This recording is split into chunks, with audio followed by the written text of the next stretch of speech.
Medicina intensiva é uma boa opção, colega médico? Hoje quem responde essa pergunta é Dr. Eric, médico aqui do Hospital Rio Grande, médico intensivista. Seja muito bem-vindo, Dr. Eric. E começando do início, que é onde você deve começar, que eu sempre falo aqui, de onde surgiu a medicina intensiva no seu curso? De onde surgiu essa ideia de fazer? Bom, eu sou formado já há alguns anos, né? E desde a metade do curso, lá pelo terceiro ano, quarto ano da faculdade, a gente começou aqui em Natal, tem as opções de você fazer estágio, tanto no Valfredo Gugel, como no Santa Catarina, como no próprio Onofre Lopes. E um dos estágios que tinham era terapia intensiva. Na época eu fiz a prova, né? Achei interessante, apesar de conhecer pouquíssimo só a respeito da terapia intensiva, mas eu achei interessante fazer o estágio, me inscrevi e passei em 2 desses estágios. Fiquei no Onofre Lopes e no Valfredo Gugel, até me formar, do quarto ano até o final, até o último ano de medicina. Perfeito. E doutor Eric, me conta mais como é o cotidiano, o seu cotidiano aqui como médico intensivista? Bem, depois que eu me formei, como eu falei, já estava meio que apaixonado pela terapia intensiva, mas a minha primeira opção de especialidade foi nefrologia. Eu saí para fazer residência fora, como na época a maioria dos médicos faziam, e lá na nefrologia, eu fiz lá em Ribeirão, a gente tinha muito contato com as unidades de terapia intensiva. A gente tinha muito paciente grave internado em unidade de terapia intensiva. E fui voltando àquela velha paixão da terapia intensiva. A partir daí, quando terminei a residência em nefrologia, eu achei por bem fazer uma outra residência, então eu entrei já direto na terapia intensiva e assim fiquei. Um dado interessante é que na época, isso foi em 2001, a terapia intensiva ainda não era uma especialidade, né?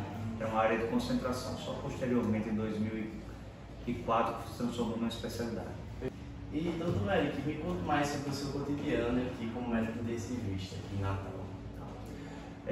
A terapia intensiva é uma coisa que o cotidiano é sempre diferente todo dia, né? A gente não tem muita, estabilidade. Assim. Não é que seja estável, mas assim, não é repetitivo. Sempre você tem vários desafios todo dia, né?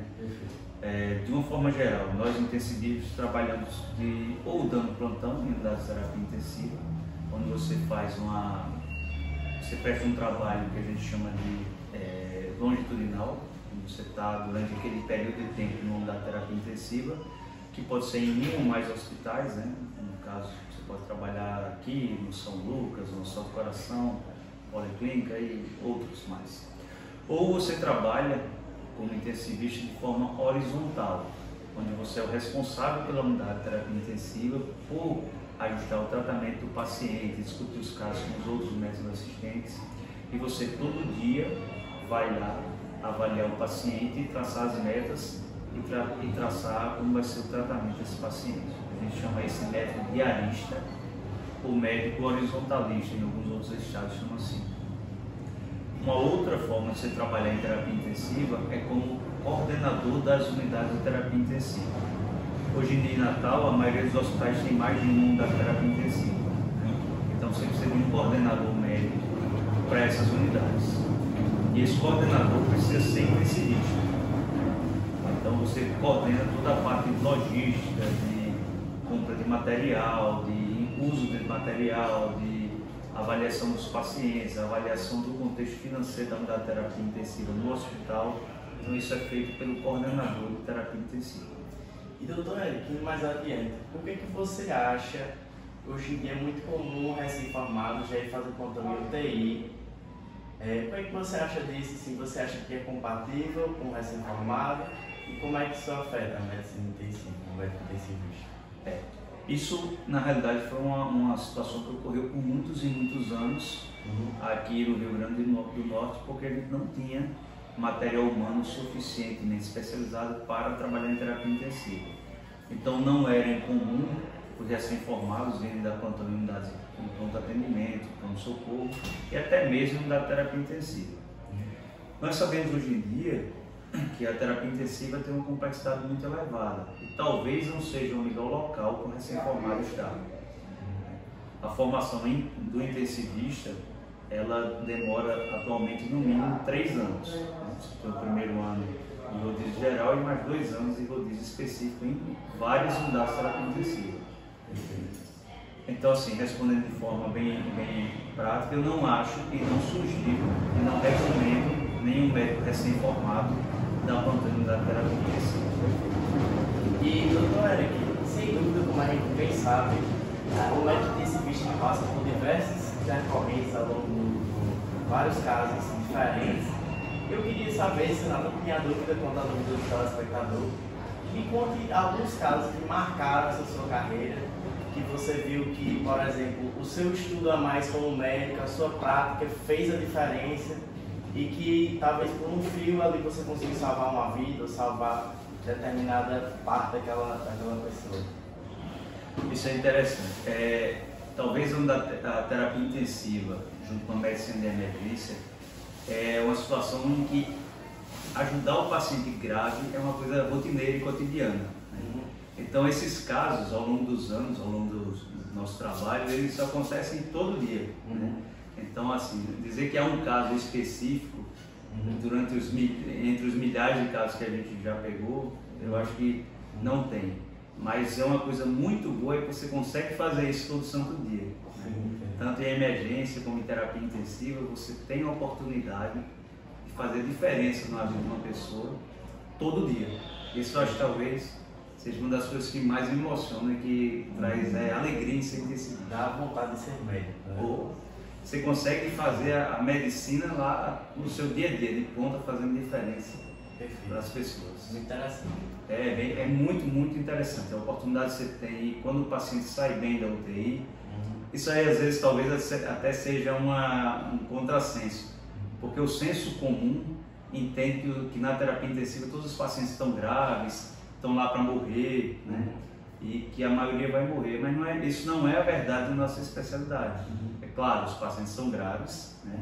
Mas a imensa maioria dos nossos pacientes saem da unidade de terapia intensiva. Você tem uma ideia, a mortalidade média, claro que é variável dependendo do perfil da sua terapia intensiva, mas a mortalidade média esperada é abaixo de 10% na unidade de terapia intensiva. Então, a cada 10 pacientes, provavelmente apenas um vai falecer ou menos do que isso. Né? Perfeito. Então, você tem uma grande chance de salvar e ajudar muita gente. Perfeito. E, doutor Henrique, tocando um pouco, saindo um pouco dessa discussão, que eu sempre gosto de tocar aqui nas nossas entrevistas, é o seguinte: doutor Henrique ainda é formado pela medicina na UFRN, na época que se formava 80 médicos por ano aqui na RN, coisa que hoje é quase 10 vezes isso. E eu queria saber, assim como eu contei de outros médicos, sua opinião a respeito disso, assim, como seria o futuro da medicina aqui na RN e tantos médicos sendo formados?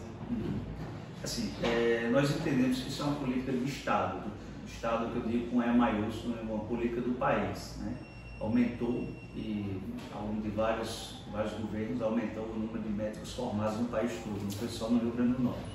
Né? Obviamente isso traz alterações no mercado de trabalho, né? Como eu falei há pouquinho tempo no começo da entrevista, antes era super comum médicos recém-formados já terem espaço para trabalhar em pronto-socorro, na terapia intensiva, situações mais complexas. Né? Alguns médicos já se formavam e já iam exercer, não, eu quero fazer cirurgia, eu quero me dedicar à pediatria, sem mesmo fazer especialização. Com o tempo, e mais recentemente, a gente vê que isso não tem mais condições de ocorrer. Esses médicos que estão sendo formados, esse novo quantitativo de médicos, eles precisam ser melhor formados. E a gente sabe que a graduação, apesar de ser um passo extremamente importante, não é o passo final para essa formação. Na realidade, nem apenas a pós-graduação ou residência. Para você ser um bom médico, você tem que estar certo que você tem que aprender ao longo de toda a sua vida profissional. Então, o que eu sugiro para esses novos colegas que estão chegando, né, nessa nova realidade, que aprendam a aprender, dediquem-se ao que vocês gostam, né? E lembre-se que isso é uma jornada que é até o fim da vida, né? Não termina só na graduação. Se você acha que sua formação médica terminou na graduação, eu acho que todos nós deveríamos rever esse conceito. Perfeito. E para quem não sabe, o Dr. Eric é fundador da residência, de alguns processos de residência aqui no Hospital Rio Grande. Eu vou deixar ele comentar mais um pouco sobre isso. Então, Natan, quando eu cheguei aqui no Hospital Rio Grande, foi pouco antes do início da pandemia, um ano antes do início da pandemia. E nós notamos a dificuldade, a escassez de profissionais bem formados naquela época, né? Tínhamos uma demanda enorme de profissionais e a maioria dos colegas não estavam bem formados, não sabiam bem o que estavam fazendo, né? Trabalhar sem saber o que está fazendo, você acaba colocando um risco desnecessário para o seu paciente.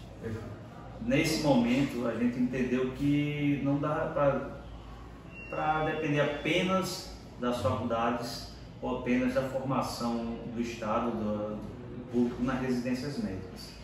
Então, a diretoria do Hospital Rio Grande, os donos do hospital, entenderam que era também uma atribuição nossa formar bons médicos. Naquela época, nós fizemos a eleição de duas áreas, que seria o nosso foco de atuação, que seria a medicina de emergência e a medicina intensiva. Então, já nós estamos entrando nesse ano agora para o terceiro ano de formação de medicina de emergência e medicina intensiva. Associado a isso, também nós começamos agora a cirurgia cardiovascular e a cardiologia pediátrica. Eu acho que é muito importante dizer para todos que estão assistindo que a medicina intensiva e a medicina de emergência são especialidades de acesso direto.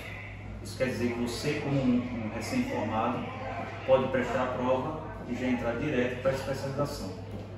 Ambas têm duração de 3 anos e são feitas aqui no nosso hospital. Atualmente nós temos 4 vagas para medicina intensiva e 6 vagas para medicina de emergência. E temos 13 residentes atualmente cursando residência médica aqui no Hospital Rio Grande. É uma coisa que deixa a gente muito feliz. Aqui é a maior residência de terapia intensiva do estado, que tem mais médicos em formação, e a primeira residência, e ainda a única, de medicina de emergência do estado do Rio Grande do Norte. E as especializações que você tem aqui? Além da medicina intensiva e medicina de emergência, que são residências que são gerenciadas pelo MEC, né, pelo Conselho Nacional de Residência Médica, nós temos 2 especializações. Também uma de acesso direto, que é a cirurgia cardiovascular, que ela é regida pela Sociedade Brasileira de Cirurgia Cardiovascular. Ela tem duração de 5 anos e é acesso direto. E temos uma que não é acesso direto, que é a cirurgia pediátrica, que é a cardiologia pediátrica, que é uma especialização da pediatria, que nós temos aqui também 2 vagas e estamos começando esse ano, a cardiologia pediátrica. Dr. Eric, meus amigos, com a medicina intensiva. Muito obrigado. Muito obrigado, prazer meu.